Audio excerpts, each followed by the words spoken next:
सियासत के इस गलियारों में आप सभी दर्शकों का स्वागत है। तो आज हमारे बीच है नीरज जी। तो चलिए जानते हैं इनसे इनका पॉलिटिक्स करियर। उससे पहले मैं सोनी सिंह आप सभी दर्शकों को केवी स्टूडियो के इस खास कार्यक्रम में स्वागत करती हूँ। तो आइए मिलते हैं नीरज जी से। नमस्कार नीरज जी। केवी स्टूडियो के इस खास कार्यक्रम में भी स्वागत करती हूँ। जी, आपका भी बहुत बहुत धन्यवाद। जी, तो आज जो हमारे दर्शक केवी स्टूडियो के माध्यम से भी हम लोग को देख रहे हैं, सर्वप्रथम उनको अपना इंट्रोडक्शन दे दीजिए सर। जी, सबसे पहले तो मैं केवी स्टूडियो को बहुत बहुत धन्यवाद देना चाहता हूं कि इन्होंने मुझे इस मंच पर आने का मौका दिया, और मैं जो भी दर्शक देख रहे हैं उनको भी मैं तहे दिल से धन्यवाद देना चाहता हूं। मैं राजनीतिक में आने का मेरा एक ही उद्देश्य था, एक ही मकसद था कि समाज का सेवा करना। आज जो मैं जो देख रहा हूँ राजनीतिक का, जो मेरा जो अनुभव है, उसके आधार पर मैं सिर्फ यही कहूँगा कि हमारे समाज में बहुत सारे ऐसे प्रतिभाएं हैं जो दबे कुचले परिवार से आते हैं, वंचित और शोषित समाज से आते हैं, उनको अच्छी जगह नहीं मिल पाती है। तो मैं सबसे पहले अपने जीवन के करियर की शुरुआत में हमारे राजनीतिक गुरु आदरणीय डॉक्टर तनवीर हसन साहब हैं, जिन्होंने मुझे उंगली पकड़कर राजनीति का ज्ञान दिया। सब उनको भी मैं बहुत बहुत धन्यवाद देता हूं, और मैं शुक्रिया अदा करना चाहता हूं उस ईश्वर से भी कि उन्होंने माता पिता से बढ़ के मुझे मान सम्मान देने का काम किया। आज मैं युवा राजद का दूसरी बार प्रदेश उपाध्यक्ष बना, तो कहीं न कहीं उनका बहुत बड़ा आशीर्वाद है मेरे साथ। जी। तो सर आप पॉलिटिक्स में कब आए थे? पॉलिटिक्स में मैं 18 साल मेरा हो गया है जी। और मैं शुरुआत से मैं गांव से स्टार्ट किया था, पंचायत स्तर से। मैं पहले बचपन में जब मैट्रिक पास किया था तो पहली बार मैंने लालू जी को देखा था नाव कोठी में। मैं वहाँ गया था, एक सभा हुई थी, तो जब मैं उनका भाषण सुना तो मैं बहुत खुश हुआ, और उनकी जो विचारधाराएं थी वो मुझे बहुत प्रेरित किए। और उसी दिन मैं संकल्प किया कि कहीं न कहीं मैं भी राजनीति में आऊँगा, और मैं गांव की सेवा करते करते एक दिन मेरे जीवन का सपना है कि मैं राष्ट्र का सेवा करूं। जी। यही मेरे जीवन का उद्देश्य है। जी। आज वो जेल में, तो उन पे आपको क्या कहना है? मैं प्रत्येक दिन ईश्वर से प्रार्थना करता हूं कि गरीबों, शोषितों, पीड़ितों के जो चहिता हैं, राष्ट्रीय जनता दल के राष्ट्रीय अध्यक्ष आदरणीय श्री लालू प्रसाद यादव जी को ईश्वर बहुत जल्द स्वस्थ करें। मेरी उम्र भी लग जाए उन्हें, मेरा यही दुआ है। और जिस तरह उन्होंने वंचित समाज, शोषित वर्ग को आगे बढ़ाने का, यानी अंतिम पायदान के लोगों को उन्होंने आगे बढ़ाने का काम किया, यहाँ तक कि मुसहर जाति को, जो कि हीन भावना से जिसे देखा जाता है, एक भगवतिया देवी है जो पहाड़ फोड़ने का काम करती थी, उसको उन्होंने पार्लियामेंट भेजने का काम किया। वैसे गरीबों के मसीहा को हम बार बार प्रणाम भी करते हैं, और ईश्वर से यही मेरी प्रार्थना है कि वो जल्द स्वस्थ होकर के बिहार की धरती पर आए। जिस तरह मनोवादी व्यवस्था ने उन्हें जेल भेजवाने का, गलत तरीके से राजनीति के तहत उन्हें जेल भेजने का काम किया है, तो निश्चित रूप से कहीं न कहीं मुझे भी अफसोस है, और बिहार की गरीब, शोषित, वंचित समाज भी आज उनके लिए रो रो करके बुरा हाल है उनका। बस मैं यही कहना चाहूँगा कि वो वाकई में गरीबों के वो मसीहा हैं, और शोषितों, वंचितों और अल्पसंख्यक, कुचलित समाज, अति पिछड़ा समाज के अगर जीता जागता अगर ईश्वर अगर है, मैंने ईश्वर को तो नहीं देखा है, लेकिन मैं जिस विचारधारा से, जो विचारधारा उनका रहा है, उस विचारधारा को हम सैल्यूट करते हैं। सर आपने राजद ही क्यों चुना? बीजेपी में भी जा सकते थे आप। जी, सबसे पहले मैं आपको बता देना चाहता हूं कि राष्ट्रीय जनता दल परिवार, राष्ट्रीय जनता दल एक ऐसी पार्टी है जहां एक निम्न वर्ग के लोगों को भी अच्छा प्लेटफॉर्म मिलता है, आगे बढ़ने का मौका मिलता है। और जीवन में अगर आप लगातार संघर्ष करते रहें, अगर आपके अंदर आत्मविश्वास हो, अगर आपके अंदर जज्बा है कुछ कर गुजरने का, तो निश्चित रूप से राष्ट्रीय जनता दल ऐसे कार्यकर्ताओं को, एक जमीन से जुड़े हुए कार्यकर्ता को पार्लियामेंट तो विधानसभा से लेकर पार्लियामेंट तक भेजने का काम करती है। और मेरा भी सपना है कि मैं गांव की राजनीति से जिला तक आया, जिला से मैं राज्य में हूं, राज्य से मैं देश जाना चाहता हूं, और मैं देश स्तर का राजनीति करके मैं अपने समाज के दबे कुचले परिवार जो बहुत दिनों से पीड़ित हैं, जिनको जो अन्याय सहे हैं, उनको न्याय मिले, उनका जो हक अधिकार है जो इस भ्रष्ट सरकार ने छीन रखी है, उसके लिए हम एक नया अभियान शुरू करें और उसके तहत हम लोगों की मदद करें, हम उनकी सेवा कर पाएं, उनको हम आगे बढ़ा सकें। यही मेरा सपना है राष्ट्रीय जनता दल के बैनर तले। और राष्ट्रीय जनता दल ही एक ऐसी पार्टी है, जैसा कि मैंने आपको पहले भी बताया था, मैं अभी भी बताता हूं कि राष्ट्रीय जनता दल वो पार्टी है जो एक पहाड़ फोड़ने वाली भगवतिया देवी जो मुसहर जाति से आती है, उसको भी आदरणीय श्री लालू प्रसाद यादव जी ने, हमारे जो गरीबों के मसीहा है, उन्होंने पार्लियामेंट भेजने का काम किया है। तो निश्चित रूप से मुझे आत्मविश्वास है और मैं अपने आप को गौरवान्वित महसूस करता हूं कि मैं राष्ट्रीय जनता दल का एक सच्चा सिपाही हूं। और मैं इस जन्म तो क्या, मैं भगवान से प्रत्येक दिन यही कामना करता हूं कि मेरा अगला जन्म भी हो या लगातार कई जन्म हो, तो भी मैं राष्ट्रीय जनता दल को ही चुनूंगा। क्या आपको लगता है इस बार तेजस्वी यादव जी हार गए, अगले बार वो खड़े होंगे तो जीत जाएंगे? सबसे पहले मैडम मैं आपको ये बता देना चाहता हूं कि तेजस्वी यादव जी ने हारा नहीं, वो हार के भी जीत गए। जीतता है और हारता है कौन? जिसका आत्मविश्वास टूट जाता है वो हार जाते हैं। और मैं आपको बताना चाहता हूं, बिहार के 65% युवा, बिहार में 65% युवा हैं और 65% युवा आदरणीय नेता प्रतिपक्ष तेजस्वी यादव जी के साथ है। आपने देखा होगा जब उनकी सभा होती थी तो हजारों लाखों की भीड़ आती थी। वो हजारों लाखों भीड़ किराए के भाड़े से नहीं लाया जाता था। वो एक युवा है और लोगों को लगा कि अगर हमारे बिहार को युवा मुख्यमंत्री मिलेगा तो जो हाल है बिहार में, जो भ्रष्टाचार का, बेरोजगारी की, भुखमरी की, रोजगार की, निश्चित रूप से बिहार के युवाओं ने उन पर पूरा भरोसा किया और उनको चुन लिया। गलत तरीके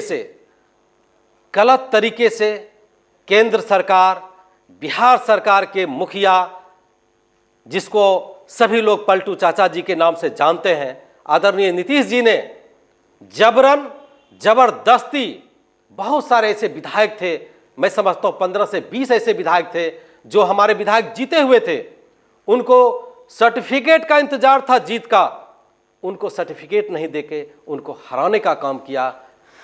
इसलिए मैं आपको ये बताना चाहता हूं कि हमारे तेजस्वी यादव जी हारे नहीं हैं, जीते हुए हैं और हमेशा जीतते रहेंगे। और मेरी भी हमेशा कामना है कि तेजस्वी जी के साथ मुझे काम करने में बहुत गर्व महसूस होता है। और तेजस्वी जी से मेरी जब मुलाकात होती है तो मेरा कलेजा चौड़ा हो जाता है और जी चाहता है और कि मैं उनके साथ हमेशा काम करूं। वो बोले थे कि वो जीतेंगे तो 10 लाख वैकेंसी जाएगी, उसमें बहुत सारे बेरोजगार जो युवा हैं अभी, उनको रोजगार मिलेगा। तो आपको क्या लगता है इसमें? जी, मैं अपने दर्शकों को बता देना चाहता हूं, नेता प्रतिपक्ष आदरणीय तेजस्वी जी ने 10 लाख रोजगार की बात कही थी उन्होंने, और उन्होंने ये भी कहा था कि मैं बिहार का मुखिया बनूंगा तो विधानसभा में जब मेरा पहला दिन होगा तो पहली कलम से उन्होंने 10 लाख रोजगार की बात कही थी। और ये बिल्कुल सत्य कहा था उन्होंने। और मैं आपको भी बता देना चाहता हूं कि 10 लाख वो कैसे रोजगार दे पाते। शिक्षक की 4 लाख के लगभग में बहाली पेंडिंग पड़ी हुई है, रिक्तियां भरी हुई है, उसको पूरा कर दिया जाता। बहुत सारे संविदा कर्मी हैं, उनको नियोजित किया जाता। जो कर्मचारी हैं, बिहार में बहुत सारे कर्मचारी हैं, पुलिस डिपार्टमेंट हैं, बैंक हैं, बहुत सारे विभाग हैं, जो 10 लाख तो कुल मिला के हमें, मेरे समझ से वो 10 लाख तो कम बता दिए हमको, जैसा लग रहा है। हमको लग रहा है कि एक कलम में वो 10 लाख दे पाते तो निश्चित रूप से हमको लगता है कि 15 लाख लगभग वो एक साल में कर पाते। और मुझे पूरा भरोसा था और युवाओं ने भरोसा भी किया था उनके ऊपर, क्योंकि 10 लाख का 10 लाख एक ही कलम से वो नौकरी देने का काम किया था। वो ये ही नहीं, नौकरी की बात नहीं, उन्होंने ये भी कहा था कि वो जब बिहार के मुखिया बनेंगे तो जो भी स्टूडेंट परीक्षा देने के लिए परीक्षा स्थल तक जाएंगे, उनका किराया भी मुफ्त में, उनको 1 रुपया भी नहीं देना होगा। और जो फॉर्म भरेंगे वो फॉर्म फीस भी नहीं लगेगी। बिहार के लिए एक अद्भुत चमत्कार के बराबर होता, जो आज तक किसी मुख्यमंत्री ने ऐसा नहीं किया, वो तेजस्वी यादव जी ने करके दिखाता। ये मुझे पूरा विश्वास है उनके ऊपर। क्यों? क्योंकि वो जो कहते हैं वो करके दिखाते हैं। और क्योंकि वो आदरणीय लालू प्रसाद यादव जी का सुपुत्र है, और लालू जी ने जो बिहार को दिया है वो आज तक किसी ने नहीं दिया है। और अगर वो चाहते तो भाजपा के साथ मिल जाते तो आज हमारे लालू जी राजा हरिश्चंद्र हो जाते। उन्होंने सामंतवादी के साथ, मनुवादियों के साथ समझौता नहीं किया। वो फांसी पे लटकने को तैयार है, अभी भी जेल के अंदर। उनका अभी भी हौसला नहीं टूटा है। वो अभी भी कहते हैं कि मैं मर जाऊंगा, मिट जाऊंगा, फांसी पे चढ़ जाऊंगा, लेकिन मैं भाजपा के साथ समझौता नहीं करूंगा, क्योंकि देश लूटने वाले के साथ मैं कभी समझौता नहीं कर सकता हूं। जो युवाओं को रोजगार नहीं दे सकती है, जो गरीबों की मदद नहीं कर सकती है, उसके साथ मैं कभी जीवन में नहीं जाऊंगा। इसलिए मुझे पूरा भरोसा है कि तेजस्वी जी उन्हीं के खून हैं। और मुझे भी गर्व है कि तेजस्वी जी 10 लाख तो क्या, मुझे लगता है 20 लाख तक भी वो नौकरी पूरे 5 वर्षीय अपने सेशन काल में देने का काम कर सकते थे। ये मुझे विश्वास है। सर, अभी जो युवा में बेरोजगारी चल रही है तो उसका अब क्या होगा?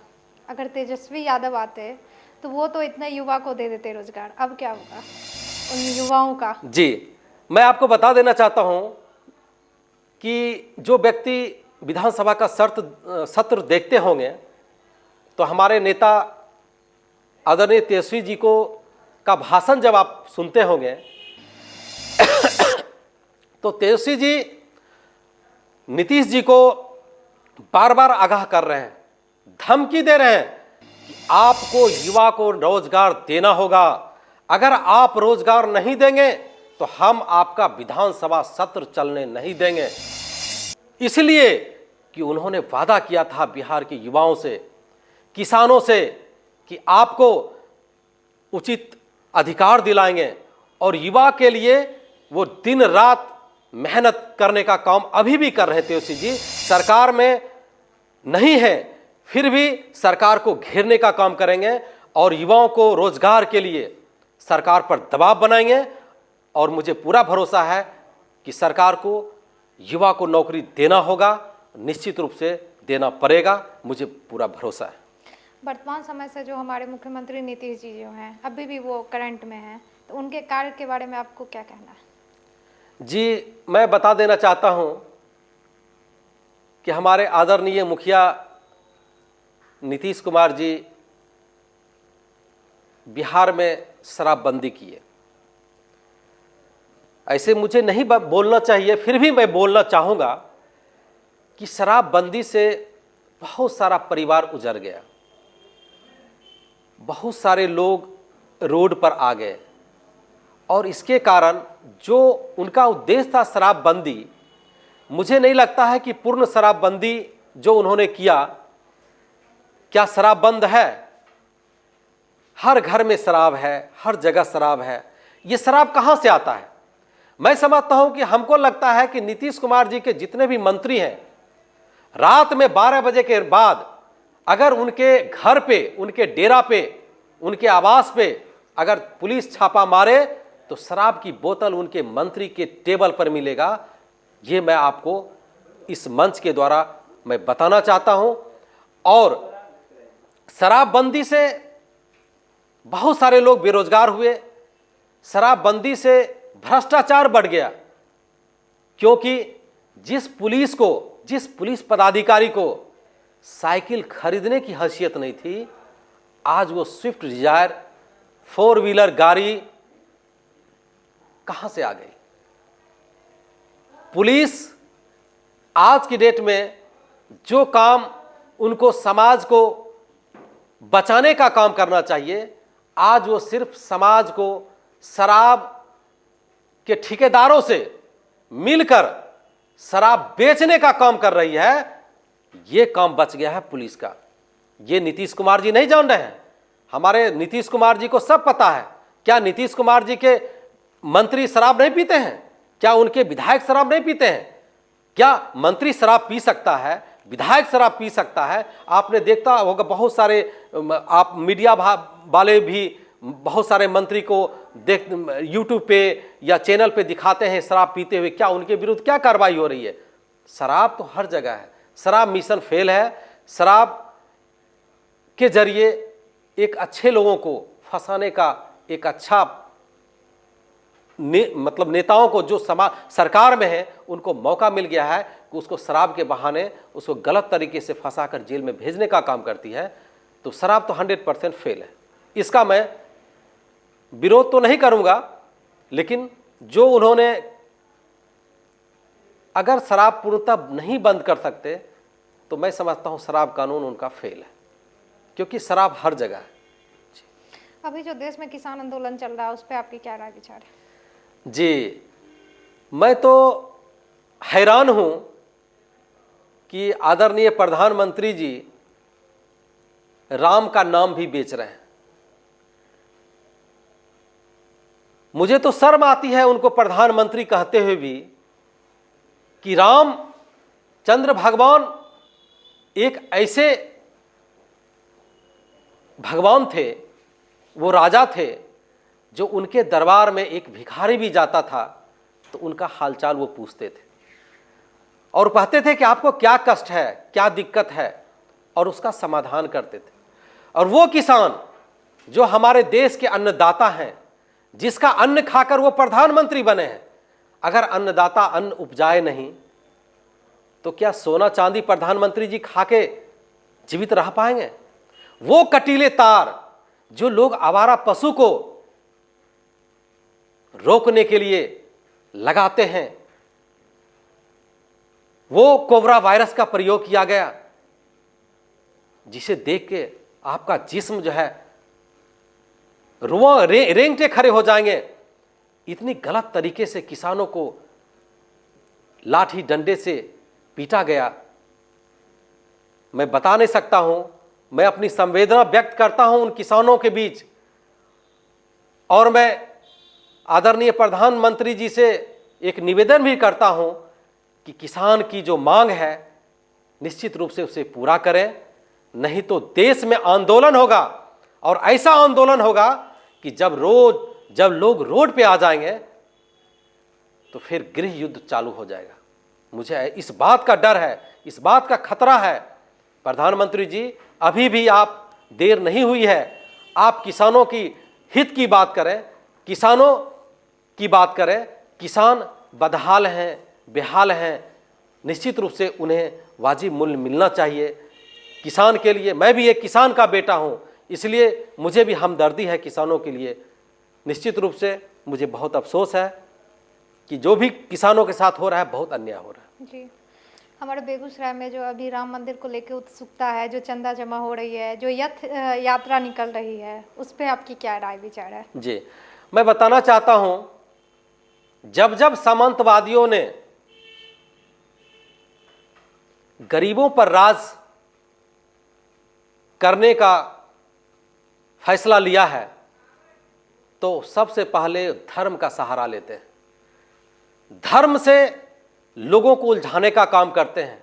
ठीक वही काम भाजपा वालों ने राम का नाम बेचने का काम करके वो रथ यात्रा नहीं, लोगों को दिग्भ्रमित करने का काम, लोगों को बंटवारे करने का काम वो कर रहे हैं। जो ये रथ यात्रा निकलेगी, राष्ट्रीय जनता दल उसका विरोध करेगी। सर, आप आरजेडी में अपना भविष्य कहाँ पाते हैं? जी, मैं तो पहले भी बताया, मैं आज भी बता रहा हूँ, राष्ट्रीय जनता दल ही एक ऐसी पार्टी है जो मेरे जैसे गरीब परिवार के लोगों को भी आज एक ऐसा मान सम्मानजनक पद मुझे मिला है, जो मैं पूरे बिहार का प्रदेश उपाध्यक्ष हूँ। और मेरा सपना है, मेरा तो बस एक ही सपना है कि तेजस्वी जी मुख्यमंत्री बन जाए तो निश्चित रूप से, अरे हम विधायक बने ना बने, कहीं ना कहीं अगर मेरे अंदर कर्मठता होगी, लगनशीलता होगी और निश्चित रूप से हम समाज सेवी हैं और मेहनती हैं, तो राष्ट्रीय जनता दल ऐसे लोगों को चुन के विधानसभा जरूर भेजेगी, ये मुझे पूरा भरोसा है। जी, आने वाले समय में क्या आप विधायक में खड़े भी होंगे? जी, निश्चित रूप से। मैं तो विधायक से लड़ना चाह रहा था इस बार भी, लेकिन किसी कारण बस सीट का शेयरिंग नहीं हो पाया। लेकिन निश्चित रूप से अगले बार मैं विधानसभा से मैं लड़ना चाहूँगा और मुझे पूरा भरोसा है कि हमारे नेता प्रतिपक्ष आदरणीय तेजस्वी जी मुझे टिकट भी देंगे। जी, आपको यहाँ पे केवी स्टूडियो पे आके कैसा लगा, जो कि डॉक्टर रोशन सर ने बनाया है? जी, मैं सबसे पहले तो आदरणीय डॉक्टर रोशन साहब का तहे दिल से शुक्रिया अदा करता हूँ और मैं ईश्वर से कामना करता हूँ कि डॉक्टर रोशन सर का जो सपना है वो ईश्वर जरूर पूरा करें। जिस तरह से उन्होंने समाज के लिए एक अच्छा प्लेटफॉर्म लाया है और वो गरीब की सेवा भी करते हैं, मैं उनसे बहुत प्रेरित हूँ और रोशन सर को मैं बहुत बहुत धन्यवाद देना चाहता हूँ। और केवी स्टूडियो को भी, आप तमाम जितने भी कर्मी हैं उनको भी मैं धन्यवाद देता हूँ और शुभकामना भी देता हूँ कि मेरी शुभकामना आपके साथ है।